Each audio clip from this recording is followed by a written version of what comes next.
May 31st, 2023. I want to discuss this issue that's before us now about the whole debt limit and the bill that has been negotiated between the House Republicans and the Biden administration people um, on resolving this issue for the time being. And I'm coming out with a slightly different viewpoint. The usual sources in the Republican Party are whining like a bunch of stuck pigs because they didn't get what they wanted or something. But again, are they being very unrealistic? What did they expect was going to happen? I mean, as a practical matter, let's face it, that the Republicans only have a 5-vote majority in the House, and we're about to lose at least one of those people since he's been indicted by the federal government, and very unlikelihood he's going to not be convicted. So, um, and Santos. So the thing is, with such a slim majority, and with the Democrats controlling the Senate and the presidency, to achieve what Kevin McCarthy's managed to achieve is actually an impressive outcome. Actually, I totally disagree. Is it the outcome that you would want? Certainly, it would be pretty bad outcome if we had control of the House, the Senate, and the presidency and did this. Yeah, that would be completely crazy and unacceptable. But you have to deal with the actual practical reality we have. And I think, do we really want to be the ones that perpetuate a major financial crisis? I think the answer is no, because what's most important here is, of course, is winning the next election and actually getting control of those other sources of influence. So, at any rate, if you like this video, please give me a like, and we could always use more subscriptions. So, at any rate, but yeah, again, everybody's kind of whining around about it. Republicans seem to always know how to pull defeat out of the jaws of victory. We should actually all be voting for this thing, and if the Democrats want to join us in the House, that'd be great. But we should show we could put it through anyhow in the House and see what they do in the Senate. After all, what happens in the Senate at this point is not really guaranteed. I mean, presumably, the Democrats will get enough people to get through the Senate. It may not get through the Senate. I mean, and so not getting it through the House would be a major blow on our side. And I think that's why I think we should do it. Now let's drop back a second and let's give the hardcore crew a little bit of credit and see what would happen if you went their way. Because I think to understand why I'm saying this, you have to look at the alternative. Okay, we did pass a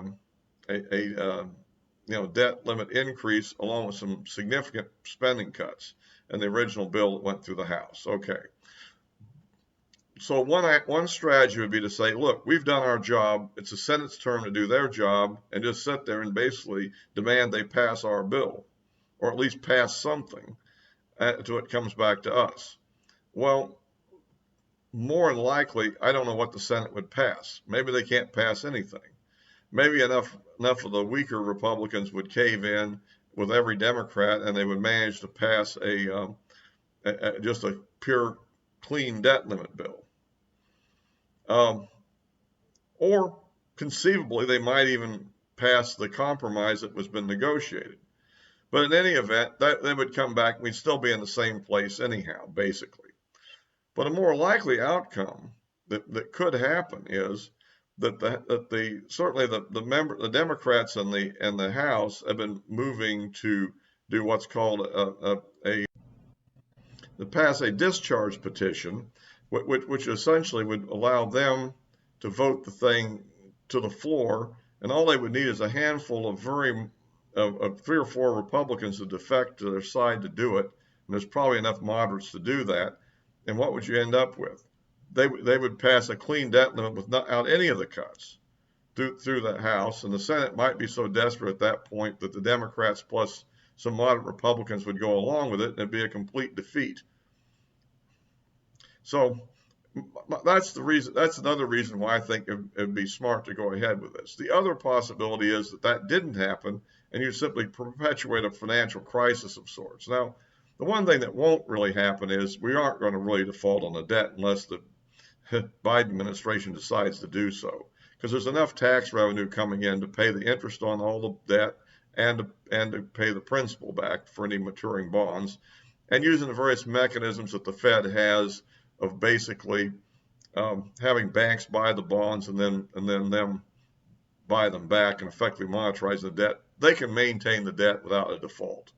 But what you would have is, as I mentioned in a previous video, you'd have a variety of government bills that would go unpaid. Maybe contracts the government's let, pay to government employees in the military, various benefit checks, whatever. You know, that some of that would not get paid, and that would create a lot of concern. I don't know that would ultimately look too good for us, considering particularly we've come to this deal we've made with the administration. So I think either way you look at it, I think that the best thing to do at this point is to go ahead and pass the bill. I know Newt Gingrich feels that way, and I think that most of the smart people think this way, unless they're grandstanders that just want to make a point. And a lot of these extreme conservatives, I think, I mean, people that pretend to be more conservative than me, I tend to think are putting on a lot of airs and really aren't really that much more conservative, actually. I mean, I'd like a lot of these programs to be cut back too, but the problem is right now it may be somewhat difficult. Now, what I would propose is, remember, these are limits. They're not things you have to spend. They're things that are going to be limited by these rules, okay? So what I would suggest is to pass this now. We still, then when it comes to the fiscal 2024 appropriation bills, make some cuts in those as well. There's no guarantee we have to spend up to the limit. We could cut things back further, such as those money for those extra IRS agents or certain other programs that we consider to be not necessary, and slowly but surely push things down even further in each successive appropriations bill. This is a way I think to do it, rather than trying to do a grandstand here and blow up a deal that's already been made and make it look like we're people that we can't really speak with a single voice and actually be credible. So anyway, that's kind of my viewpoint on the subject, and I guess we'll see what happens in the days ahead. And I think that would be the best path forward. By the way, I'll also be posting this on on Rumble, and of course the addresses of my social media accounts are in the description below. And until next time.